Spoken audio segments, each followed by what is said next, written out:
Welcome to Deuteronomy chapters 1 through 6. I hope this week as you're reading the Word of God that you have your journal handy, that you dive into the Word, that you spend some time in prayer, and that this week, as you go through each chapter, one chapter a day, that you really spend time connecting with God. This is meant for you, so you make it what it is. Here's day 1. We start with chapter 1 of Deuteronomy. Moses does a recap of what has happened to Israel before they were sent to wander in the wilderness. The Israelites are commanded to leave Horeb, and they will appoint new leaders who are wise and respected.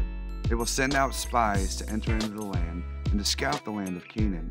But what happens is the spies come back, and they say, you know what? I don't think we can do this. There are giants in the land. We can't handle these troops. What would you have done if you were one of the spies? How would you have handled it if you were sent into the land? Think about those things. Journal them. Write them down. Spend some time talking to God about it. Here we come up to day 2. Now, this is a small chapter in comparison to all the different notes that we have. But really, all we see is Israel's disobedience. They're forced to wander in the wilderness until their entire group of grumbling people die off. Now, seriously, if that were you, and if you had to wander the wilderness as your punishment, do you think it's fair? Do you think the Israelites should have been punished for not wanting to go into the land? Think about that. Here we get to day 3. The Israelites defeat the king of Bashan, and the Israelites divide up the land as God told them to. Now, what's interesting about this is right after they divide up the land, Moses spends some time talking to God, and God reminds him, you're not going to enter into the land that was promised to the Israelites.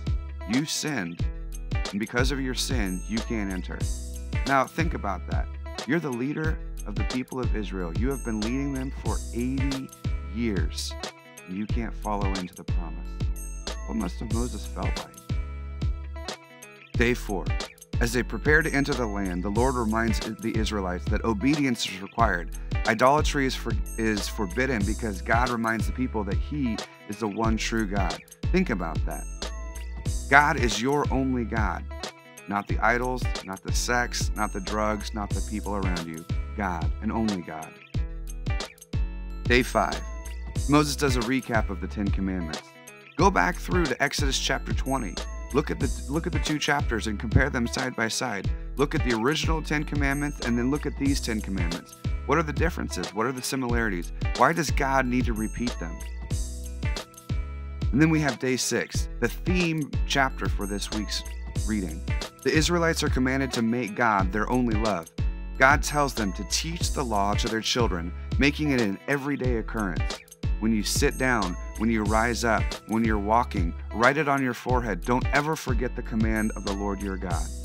This is the most important commandment you could ever receive. So let's do a recap. How can you show or express your love for God on a regular and daily basis?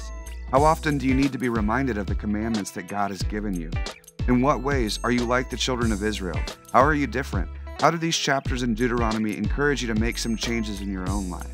There are things that every single one of us can do to make our life better, to draw closer to God. Journal those things. Think about those things.